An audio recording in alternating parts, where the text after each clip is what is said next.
Alright guys, korang dah tengok VT tadi. So siapalah artis jemputan kita untuk episod pertama program On The Way ni. Alright, bersama Fazziq untuk hari ni adalah Joanna Joseph. Hai Joanna, how are you? Sihat?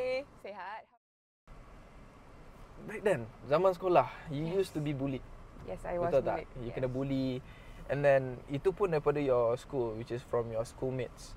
Schoolmates, cikgu-cikgu. Also include your family members pun ada juga. Yes, relative. Diorang bully you based on your physical. But how you as Joanna, you deal with all of that? Memang susah when I was younger. I actually went to all girls school lah. Okay. I tak pernah berada dalam keadaan co-ed school with mixture with boys. Okay. So even though I was in an all girls school, the bullying was really bad lah. Because ramai, a lot of people think kan kalau all girls school tu not as bad as a co-ed school. But the truth is, it is as bad. Betul. Yeah, and when I was very young, sebenarnya actually I was born as a premature baby. Oh. Yeah. Okay, and I didn't know that. Born after 10 years of my parents getting married. Which is lama lah. Yeah, and I was a very skinny baby actually. Okay, so faham. I ada masalah sikit sebab of the premature baby, and I couldn't eat when I was younger. Okay. Sebab tu my parents bawa kepada doktor, and then the doctor prescribe medicine semua, and the medicine is the one that caused me to gain weight. Oh, okay. Yes. So I tak boleh kawal dah. Like I always feel hungry, and I always nak makan. So my family juga, diorang like support lah. Oh, she's eating, you know, it's a good thing. But then like I started gaining so much of weight, and nobody really realised it lah. Diorang tak sedar sangat like, oh, she's becoming obese. Okay, so every day makan McD, makan all the awesome fast food lah, you know.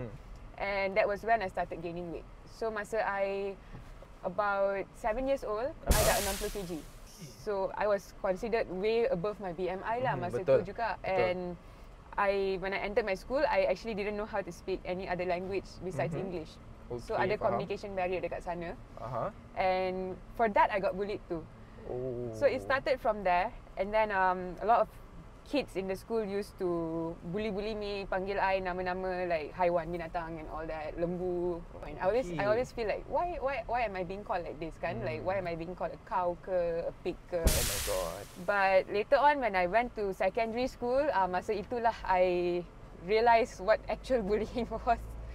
Because when I entered my secondary school, I was 104 kgs heavy. 104? Yes, and I was the tallest girl dekat sekolah. So nampak memang like everyone look at me macam giant. Ada tak your mental health kacau your mental health? A lot. I actually fell into depression when I was at high school. That's dangerous. Bahaya. It is. And my depression went so bad that I started actually self-harming. Okay. And there were times where I just tak nak pergi sekolah dah because I takut sangat pergi sekolah kena bully. I cakap kepada my teachers semua that, hey, I'm getting bullied, tapi diorang cakap, tu lah, gemuk lagi, lose some weight lah. You know, they had that kind of remarks. So I felt very trapped. You know, like I felt like there was no one that could help me masa tu. And I only had one friend dekat school. Kawan ni nama dia Azlina. Until now she's my best friend. And she got bullied for the same thing as well. For being plus size, for being dark skin. So we could relate to each other lah all of the time. And she was the only reason dekat sekolah where I could be myself and I could be sane. Faham. You know, we always call each other every day, pergi sekolah ke hari ni? Tak lah, I pun tak nak pergi lah. Because we are scared nanti kena bully kan. Betul. Kalau tak ada. How many years you ambil masa untuk buat semua benda tu? Untuk from daripada ni tukar kepada ni? Honestly, it started at the age of 15 for me. 15, okay. At the age of 15, I rasa macam I tak boleh tahan dah with all the bullying and all that. And I went to my dad and I told my dad, Pa, I think I need to lose some weight lah. And my dad said, okay, can. Like, dia was very supportive. My dad was very supportive. So he asked me like, what do you need? How can I support you? So I told him, okay, I nak gym mat, I nak dumbbells. I went on Google, I research pasal dieting semua. I ada journal I tulis kat dalam tu. And every day I started dieting and working out lah. Tapi ni ikut my body type and what suits my body lah. Because ramai orang yang tanya I like, what kind of diet do you suggest? But I don't normally suggest because you cannot suggest. Kalau lah yang dekat luar sana, budak-budak zaman sekarang, teenagers or maybe around your age ke apa ke, face the same thing yang you pernah rasa, yang you pernah experience lalui before this. Macam mana you nak bagi dorang motivation and you nak nasihat dorang supaya always never fikir negatif, always positif. Okay. First thing I would like to say is you have to be brave. Yeah, you have to be brave and you have to stand up for yourself. Okay. Because there will be 101 people yang will always come to you and say, you're not enough, you're too fat, you're too skinny. But the way forward is to always believe in yourself. That's true. Yeah, wow, believe in yourself. Such inspiring. Push forward, throw out all the negativity. And if it's anything, right, use the negativity as your fuel to do better. If lah, diorang tengok video ni kan, yang pernah bully you, apa you nak cakap kat diorang? I would say, terima kasih. Firstly, thank you. Yes. You guys are the reason why I had the motivation and drive to push forward. Yes. But I would also like to say, bukan semua yang boleh buat like what I did. You know, there are some people out there who are really struggling. Yes. So always be mindful of what you say to someone. It can be a joke to you, kan? Yes. But it might not be a joke to them. So always be careful before you say something. And if there's one thing yang I rasa lah when it comes to pembuli, kan, they have something that is going on within them. That is the reason they want to bully other people. Be it insecurity ke, family problem ke. They just nak a place to take it out, kan? So work on yourself first. Find a healthier coping mechanism instead of throwing it on other people. And always practice kindness, self-love. Since you are fresh grad, kan, betul tak? Yeah. Nowadays, I tengok ramai sangat. Even I pun fresh grad, orang cakap, oh no, fresh grad ni budak mentah. I hate that word. Yeah, I hate that word as well. Tapi, diorang akan choose more on experience instead. Betul. Background tau. Betul. Which is your academic. Yes. Tapi, what for? Kalau kita study sampai master ke, degree ke, but they still choose, oh fresh grad, tak ada experience. So, what for? Apa you punya pendapat and why?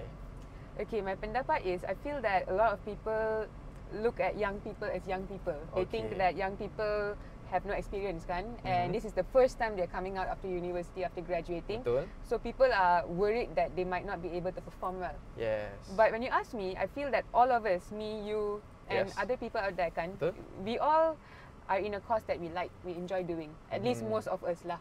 Okay. And when you enjoy the course, you've always put your full commitment in the course. And you have studied, and there's a reason you graduated. It's because you're good at what you do, dalam internship and all of that. So if people are not going to give a chance to the fresh graduates, how are they going to showcase their talents? How are we going to get new ideas? Exactly, betul. Yeah. And I'm very sure, kan, yang all these people who feel that, oh, fresh graduate, tak nak lah. These people would have went through the same thing at their age back then. Betul, betul. So, kenapa nak letak our anak muda now in that same position? Diorang cakap, alah masa depan Malaysia ni kalau orang muda ni buat macam, alah takkan jadilah. You rasa betul ke orang tu, like diorang punya mindset macam tu? No, I can say that our anak muda now, they are progressing so fast. As a school teacher myself, kan, I teach a lot of kids that are in primary school. Okay. Wow, I was mind blown because these are children that are 12 years old, but their ideas, their proficiency in language, you know how they communicate, everything is beautiful. Yes, and these are the kids that are going to move on to high school and then college and follow their dreams. Betul. So if people do not give them a chance, how are they going to go further? That's my question. That's true. Betul. I dah tanya, and then I nak tanya about ni lah. Kalau lah you dapat to work as a professional, kan, you expected salary, but like roughly lah, berapa you expect? Well, personally in my field right now, because I'm currently in the entertainment industry, right? Okay. I handle a lot of different sides of the industry. So the payment pun actually depend on the client, that you know I'm liaising with. My highest paid so far being in the industry right now is I can say 20k. Oh. 20k. Okay, I dah tahu dah lepas ni sampai nak belanja air lunch lah, kan. So, I don't mind pun. But yeah, I wouldn't expect that much, of course. But I would advise people to pay talents or pay the people that you're working with according to what they can offer. Do not underpay them. I know sekarang masalah dekat Malaysia ni, gaji always is very low. I've seen it everywhere, online and everything. But I would say for starters, right, maybe 2.5k to 3k. Actually is good. Yeah. I just nak cakap lah, you pun baru join the politician. Yeah. Kan, betul tak? But why you choose to join? Okay, so politics is something that is very new to me. Okay. I just recently joined. To be specific, I joined Parti Muda. Yes, and I was very interested. Actually, sebelum ni pun I had some sort of interest in politics lah. Tapi I didn't know on how to join or what to do. And you know, I was very clueless. Alright. And then I saw Parti Muda, and I've also been following YB Said. Alright, so I've been following YB for a while now lah. And he has been very inspiring throughout. Okay. And he has inspired a lot of young people out there, I would say. I can see that as well. Yeah. Boleh So when I saw him inspiring young people, and when I saw his political journey, I decided to look more into Parti Muda and what it stands for.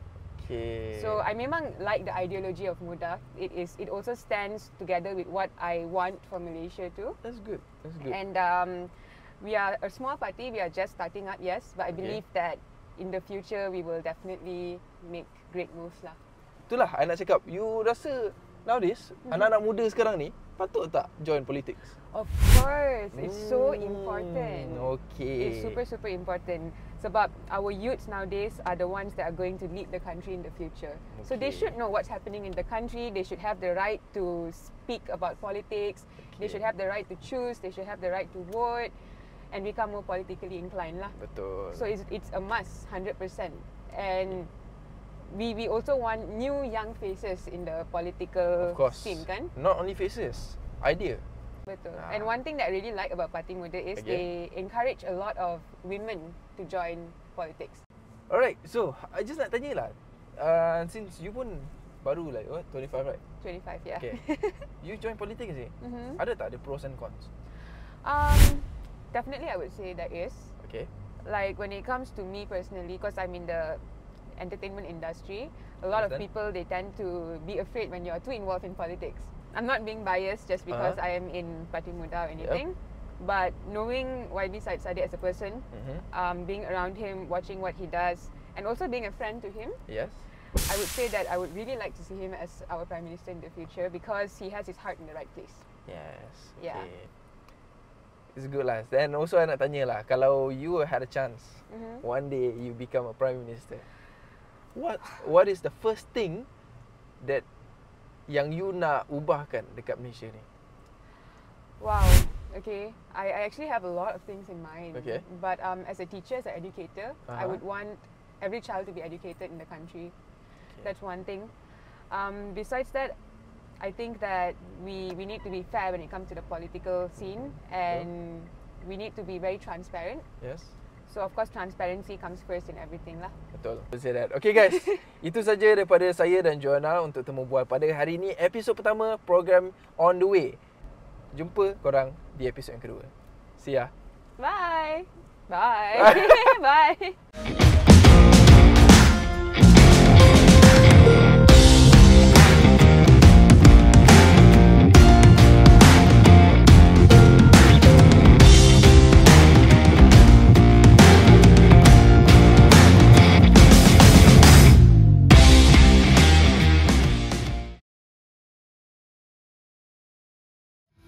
Tidak.